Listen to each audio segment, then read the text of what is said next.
나옵니다. 약속의 땅을 떠나서 이제 모압에서 처참한 실패를 겪었습니다. 나오미가, 그리고 나오미의 가정이 큰 실패를 겪었죠.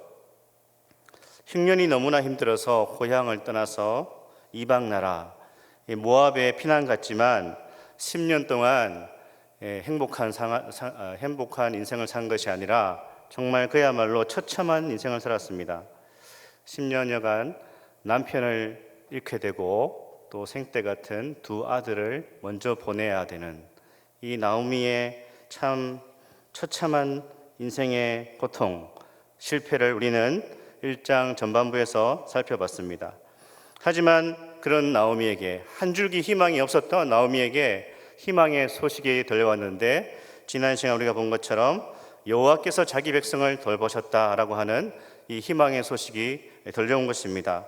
하나님께서 이스라엘 백성 베들레헴에 양식을 주셨다고 6절 말씀이 소개하고 있죠. 이것이 우리의 희망이라고 했습니다. 하나님의 일하심, 또 하나님의 돌보심, 하나님께서 우리를 향하여 그 얼굴을 드시는 것, 돌리시는 것이 우리에게 진정한 희망이라고 우리가 함께 말씀을 나누었습니다.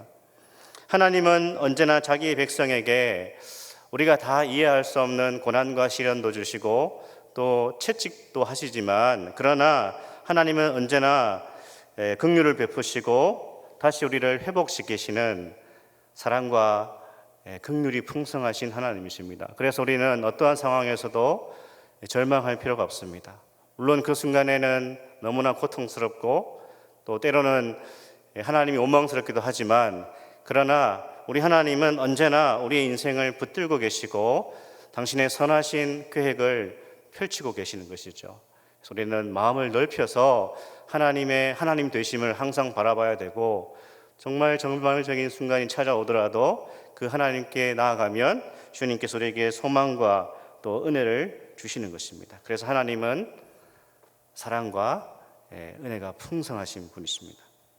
고향으로 돌아오려는 이 나오미는 마음이 편치 않았습니다. 두 며느리 룻과 오르바죠.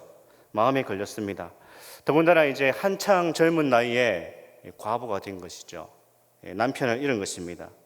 근데 이 두 며느리가 참 이 시어머니를 따라가겠다 그렇게 나선 것이죠. 아마 나오미는 고민을 많이 했을 것입니다. 물론 자신도 혼자고 외롭고 힘든 상황에서 며느리가 같이 간다면 의지가 되겠죠. 하지만 이 시어머니가 이 두 젊은 며느리를 바라봤을 때 그냥 무작정 가겠다고 해서 데려올 수 있는 상황은 아니었기 때문에 아마 고민을 많이 했을 것입니다. 이 두 며느리에게 나오미는 새로운 인생을 좀 살게 해주고 싶었던 그런 마음이 강했던 것 같습니다. 그래서 8절 9절에 보면 나오미가 이렇게 권면하죠. 우리 같이 한번 볼까요? 8절 9절 말씀을 다시 한번 읽어보겠습니다. 나오미가 두 며느리에게 이르되 너희는 각기 너희 어머니의 집으로 돌아가라. 너희가 죽은 자들과 나를 선대한 것 같이 여호와께서 너희를 선대하시기를 원하며 여호와께서 너희에게 허락하사 각기 남편의 집에서 위로를 받게 하시기를 원하노라 하고 그들에게 입맞춤에 그들이 소리를 높여 울며. 여기서 우리 성도님들, 나오미의 말이 어떻게 들리십니까? 매우 인간적으로 들리죠. 또한 신앙적으로 들립니다. 8절에 보면 여호와께서 너희를 선대하시기를 원한다 그러고 또 여호와께서 너희에게 허락하사 각기 남편의 집에서 위로받게 하시기를 원한다. 굉장히 이제 인간적이고 또 신앙적으로 그렇게 들려지는 권면입니다. 사실 나오미는 진심으로 이 두 며느리가 이제 앞으로 행복한 삶을 살아가기를, 인생을 살아가기를 바라고 있었던 것은 분명한 것 같습니다.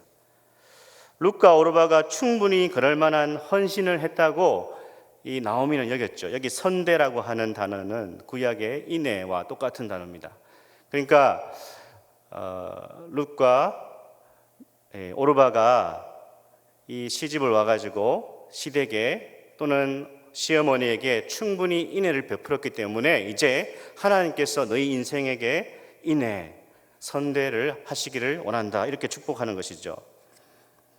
근데 우리는 여기에서 다양한 견해를 가질 수 있고, 주석에도 제가 읽어보니까 다양한 견해가 있는데, 저는 그러나 이제 1장 전반부를 살펴볼 때, 전체적으로 볼 때 나오미의 이 말은 신앙적인 말이 아니라고 여겼습니다. 나오미는 신앙적인 축복을 하는 것 같지만 불신앙적인 말을 하고 있다는 것이죠. 이방 사람들에게 돌아가서 오늘 여기 나오는 단어 위로, 히브리어에 보니까 메누아인데 메누아는 평안입니다. 평안. 그러니까 이방 나라 모압으로 돌아가서 평안을 누리기를 원한다, 그렇게 이야기하고 있는데, 이 위로라고 하는, 메누아라고 하는 이 히브리 단어가 단순한 어떤 쉼이 아니라 참된 평안이거든요. 가정과 인생 가운데 찾아오는 진정한 그 평안이라고 할 수 있는데, 과연 하나님이 없는, 하나님을 섬기지 않는, 하나님이 함께하지 않는 그곳에 이 메누아, 참된 평안이 임할 수 있을까? 그리고 15절에 보면 이제 오르바에게 나오미가 했던 말이, 이제 돌아가라고 했는데 그냥 돌아가는 것이 아니죠. 물리적으로 돌아가는 것이 아니고 그들의 신에게로 돌아가는 것입니다. 여러분, 하나님을 모르면서 하나님이 없는 곳에 참된 평안을 누릴 수 있을까요? 하나님이 없는 그 물질이 진정한 인생의 기쁨과 평안을 줄 수 있겠습니까? 물론 지금은 물질 만능의 사회이고 돈이 하나님의 위치를 거의 찬탈할 정도로 강력한 힘을 가지고 있기 때문에 돈이 곧 진리다, 돈이 하나님이다, 물질이 최고다고 하지만, 그러나 많은 부와 물질을 소유함에도 불구하고 참된 평안을 누리지 못하는 인생이 많습니다. 하나님 없는 물질에 참된 평안이 깃들 수가 없습니다. 하나님 없는 부부관계에 진정한 사랑과 평안이 깃들 수가 없습니다. 하나님을 제외한 명예에 진정한 만족이 있을 수가 없는 것입니다.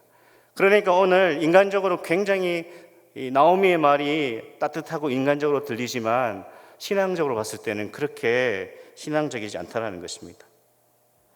어떻게 보면 나오미는 신앙과 불신앙 사이에서 적당히 타협하고 있는지도 모르겠습니다. 지극히 그 상식선에서 결정을 하는 것이죠. 이것은 매우 현실적이고 매우 인간적인 선택이라는 것입니다. 물론 우리는 나오미를 무작정 나쁘다, 어떻게 그렇게 할 수가 있나, 그렇게 할 수 없습니다. 정말 소위 말해서 인간적으로는 나오미의 이 말을 좀 공감할 수가 있는 것이죠. 이런 결정하는 것이 쉽지 않았을 것입니다. 상당히 힘든 결정이었을 것입니다. 정말 이 두 며느리에게 앞으로 행복한 인생을 살게 해주도록 그렇게 돕고 싶었을 것입니다. 그러나 문제는 뭐죠? 참된 신앙이라는 것은 힘들수록 더 믿음으로 하나님을 붙드는 것이 진정한 신앙이라는 것입니다. 어려울수록 더 믿음의 길을 선택하는 것이 진짜 참된 믿음이라는 것입니다. 참된 믿음은 주변 상황이 어려울 때 환경을 넘어서 하나님을 선택하는 것입니다. 그것이 성경에서 보여지는 진정한 믿음입니다. 우리는 보이는 것으로 살아가는 것이 아니고 보이지 않는 하나님의 역사와 또한 주님의 말씀으로 살아가기 때문에 힘들어도 그 순간에 더 믿음으로 하나님께 붙들리고 하나님을 붙잡고 믿음을 선택하는 것이 참된 믿음인 것입니다. 그래서 누가 진정 예배의 사람이 될 수 있습니까? 예배 드리기 힘든 여러 가지 환경이 있음에도 불구하고 힘을 내서 예배의 자리로 나오는 그 사람이 예배의 사람이 될 수 있는 것입니다. 저는 별로 해당도 안 되지만 누가 정말 기도의 사람이 될 수 있습니까? 비가 오나 눈이 오나 정말 기도의 자리를 사모하고 나오는 그 사람이 진짜 기도의 사람인 것입니다. 오늘 나오미의 이 축복과 권면은 굉장히 인간적이고 이 두 며느리를 많이 생각한 것이지만, 그러나 신앙적으로 그렇게 우리가 본받아야 할 만한 그런 말은 아니라는 것이죠. 우리는 많은 경우 저도 마찬가지고 깊은 신앙의 경지로 나아가지 못하고 있습니다. 그 이유는 언제나 우리가 믿음의 언저리에서 경계에서 배회하기 때문에 그렇습니다. 하나님이 역사하시는 그 믿음의 중심부로 들어가야 되는데 그렇지 못하는 것이죠. 항상 현실과 눈앞의 것이 더 강하게 다가오기 때문에 그 믿음의 깊은 세계로 들어가지 못하고 그 주변 경계부에서 배회하다가 우리의 인생이 안타깝게도 마무리되는 것입니다. 하나님에 대한 확신이 그래서 없는 크리스찬이 많습니다. 정말 주님이 나와 함께 하시고 어떠한 상황에서도 주님이 나를 붙들고 계시며 나에게 크신 은혜를 베푸신다는 것을 확신하지 못하는 크리스찬들이 많습니다. 믿기는 믿지만 철저하게 믿지 못하게 그렇습니다. 소위 말해서 실천적 무신론자들이 많다는 것이죠. 실천적 무신론이라는 것은 하나님을 이론적으로 믿지만 실제 생활에서는 믿지 않는 것입니다. 삶 속에서는 정말 믿음으로 살아가지 않는 것입니다. 그 사람은 스펙에다가 이력서에 기독교라고 쓸 수 있지만 그러나 참된 기독교 신앙으로 살아가지는 못하는 것입니다. 우리는 언제나 오늘 이 나오미가 보여주는 모습을 넘어서 믿음의 경계와 주변부에서 배회하는 것이 아니라 하나님의 말씀에 순종함으로 그 믿음의 풍성한 은혜의 세계 깊은 곳으로 들어갈 수 있어야 되는 것입니다. 그러기 위해서는 용기가 필요하죠. 우리는 이 적당히 타협하고 있는 믿음과 현실 사이에서 적당히 타협하고 있는 이 나오미의 이 믿음도 칭찬해 줘야 될까요? 그러나 우리는 예수님의 말씀에서도 주님께서 결코 그런 믿음을 칭찬한 적이 없다라는 것을 확인할 수 있습니다. 오늘 스크린이 자막이 좀 문제가 생겨서 나오지 않는데 불편한데 우리 말씀을 한번 찾으라고 하면 또 조금 번거로우니까 제가 읽어드리겠습니다. 마태복음 14장 31절 말씀에 보면 예수께서 즉시 손을 내밀어 그를 붙잡으시며 이르시되 믿음이 작은 자여 왜 의심하였느냐. 동일하게 마태복음 17장 17절에서는 예수께서 대답하여 이르시되 믿음이 없고 패역한 세대여 내가 얼마나 너희와 함께 있으며 얼마나 너희에게 참으리요 그를 이리로 데려오라 하시니라. 마지막으로 마가복음 4장 30절 말씀에 보면 40절 말씀에 보면 이에 제자들에게 이르시되 어찌하여 이렇게 무서워하느냐 너희가 어찌 믿음이 없느냐 하시니. 신앙과 현실 사이에서 적당히 타협하는 것을 주님이 칭찬한 적이 없습니다. 그냥 그 정도의 수준에서 머물러 있으라고 말씀하신 적이 없습니다. 주님이 우리에게 기대하시는 것은 큰 믿음입니다. 이스라엘 중에 이만한 믿음을 만나본 적이 없다. 그렇게 칭찬하셨고 반대로 오늘 읽었던 것처럼 주님이 수많은 복음서 속에서 믿음이 작은 자들아 너무나 정상적이구나 그렇게 말씀한 적이 없습니다. 항상 믿음이 작은 자여 왜 의심하느냐 믿음이 없고 패역한 세대여 그렇게 책망하셨다는 사실을 보면 우리는 현실과 신앙 사이에서 언제나 갈등하지만 그러나 하나님의 말씀을 쫓아서 믿음의 중심부로 들어갈 수 있어야 되는 것입니다. 저도 이 말씀을 준비하면서 참 제가 믿음이 없는 사람이구나. 너무 현실이 강하거든요. 물론 무턱대고 그냥 밀어붙이라는 것이 아니고 하나님 말씀에서 우리에게 믿음을 요구하는 그 말씀이 우리에게 찾아올 때에 그 말씀에 순종하고 나가야 믿음의 크신 역사를 경험할 수 있다는 것입니다. 그래서 우리의 인생이 짧다면 짧고 길다면 긴데 정말 내가 그 믿음의 중심부로 들어간 적이 얼마나 있을까? 항상 그냥 배회하면서 믿음의 언저리에서 배회하면서 적당한 수준에서 타협하니까 저의 인생에도 저의 사역에도 큰 믿음의 역사는 없었던 것 같습니다. 그러나 정말 하나님께 붙들려서 일하는 많은 신실한 종들을 보면 그렇게 별다른 것이 없거든요. 정말 그들에게 발견하는 것은 믿음이죠. 믿음. 그런 은혜가 있기를 소망합니다. 우리 부처의 성도님들이 저를 비롯해서 우리 모든 성도님들은 믿음의 언저리에서 배회하는 것이 아니라 믿음의 중심부로 깊이 들어갈 수 있는 그런 은혜를 달라고 루터와 칼빈은 이런 것을 우상숭배라고 했습니다. 다른 게 우상숭배가 아니라 이렇게 현실 속에서 적당하게 타협하는 것도 우상숭배다, 그렇게 개혁자들이 얘기했습니다. 하나님을 온전히 신뢰하지 않는 것도 우상숭배라는 것입니다. 믿음의 세계에 적당주의가 통하지 않는다는 뜻입니다. 하나님은 언제나 우리의 마음 전부를 원하시고 내 삶 전체를 원하십니다. 90%만 주고 10%는 알아서 해라, 그런 게 없습니다. 하나님은 우리의 마음 전부를 원하시고 우리 인생 전체를 마음과 뜻과 힘을 다해 주님을 사랑하고 주의 말씀에 반응하기를 주님이 원하시는 것이죠. 나오미의 이 말을 듣고 두 자부가, 아니 3명의 이 과부가 대성통곡을 하며 울고 있습니다.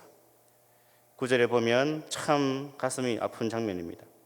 두 자부는 나오미의 제안을, 시어머니의 제안을 처음에 거절하죠.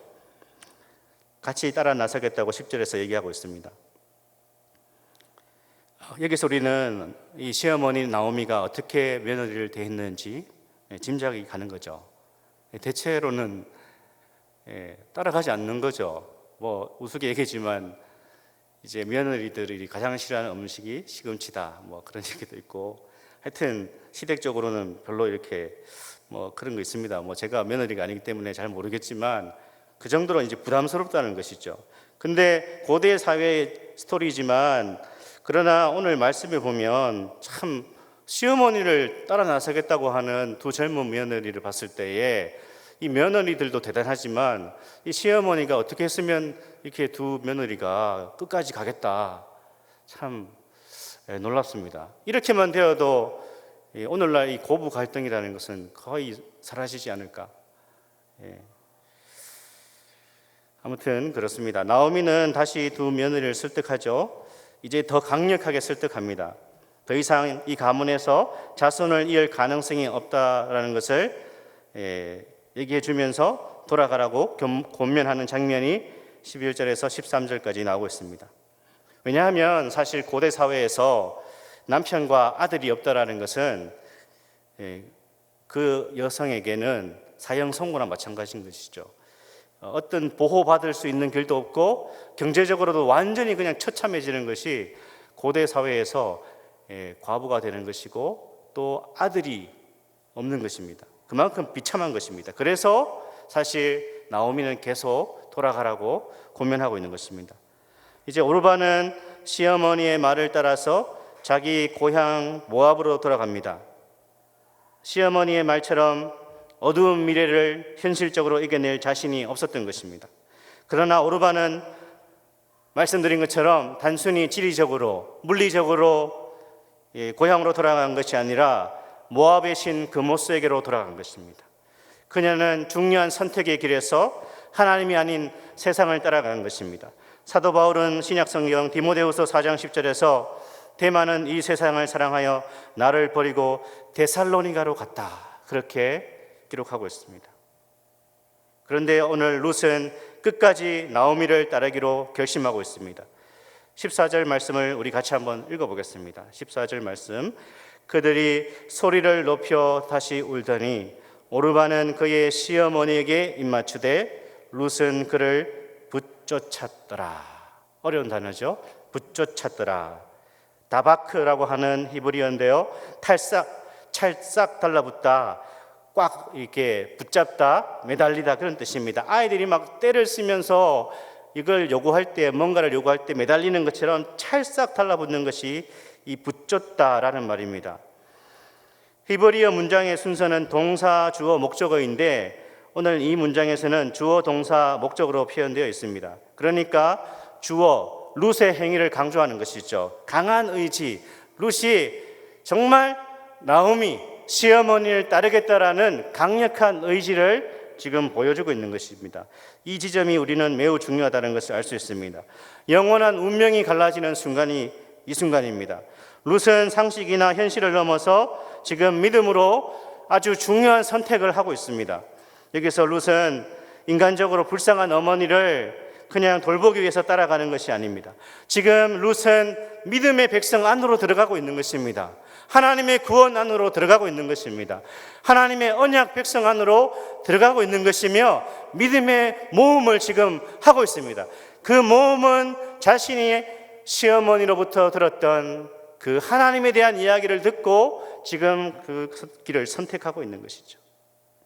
그래서 룻의 고백이 의미심장합니다. 16절에서 17절까지 제가 읽어보겠습니다. 룻이 이르되 내게 어머니를 떠나며 어머니를 따르지 말고 돌아가라 강권하지 마옵소서. 어머니께서 가시는 곳에 나도 가고 어머니께서 머무시는 곳에서 나도 머물겠나이다. 어머니의 백성이 나의 백성이 되고 어머니의 하나님이 나의 하나님이 되시리니 어머니께서 죽으시는 곳에서 나도 죽어 거기 묻힐 것이라. 만일 내가 죽는 일 외에 어머니를 떠나면 여호와께서 내게 벌을 내리시고 더 내리시기를 원하나이다 하는지라. 놀랍지 않습니까? 17절에 보면 내가 죽는 일 외에 어머니를 떠나면 여호와께서 내게 벌을 내리시고 더 내리시기를 원합니다. 이미 저는 룻이 여호와 신앙을 소유했다고 봅니다. 안 그러면 모압의 신 그모스가 저주할 것이다 그렇게 얘기해야 되는데 지금 여호와께서 벌을 내리실 것이다 그렇게 얘기하는 거 보면 룻은 이미 여호와 신앙을 가슴에 품었다라는 것을 우리는 짐작할 수 있습니다. 좀 궁금합니다. 여러분 궁금하지 않습니까? 어떻게 이런 신앙을 가지게 되었을까? 이방 여인, 모압 여인이고 하나님을 알지 못하고 이 그모스 신을 섬기던 그런 여인 룻이 어떻게 이런 신앙을 가지게 되었을까? 오늘 이 장면을 보면 진짜 모태신앙이라고 할 수 있는 나오미보다 더 믿음이 좋아 보입니다. 물론 시어머니의 영향력이 있었겠죠. 10년 동안 시어머니를 통하여서 여호와 신앙에 대해서 많이 들었겠죠. 엘리멜렉 가문이 아무리 진짜 믿음이 없었다고 하지만 그러나 추측컨대 이 엘리멜렉과 나오미가 하나님을 믿는 그 믿음을 아주 희미하게나마 붙들고 있었던 것 같습니다. 현실을 타파할 수 있는 그 정도의 믿음을 소유하지 못했지만 그러나 하나님을 믿긴 믿었죠. 그러니까 시어머니가 며느리들에게 여호와 신앙에 대해서 아마 얘기했다고 그렇게 여겨집니다. 룻은 주변 사람들 특히 이 나오미를 통해서 하나님에 대해서 알게 되었고 하나님이 룻에게 주신 그 은혜를 따라서 믿음을 소유하게 되었음이 분명합니다. 그리고 룻은 하나님에 대해서 듣고 진지하게 듣고 그 진리를 받아들인 것이 분명합니다. 여러분 신앙은 참 신비롭습니다. 동일한 말씀과 동일한 복음을 메시지를 듣고 있지만 반응이 다르죠.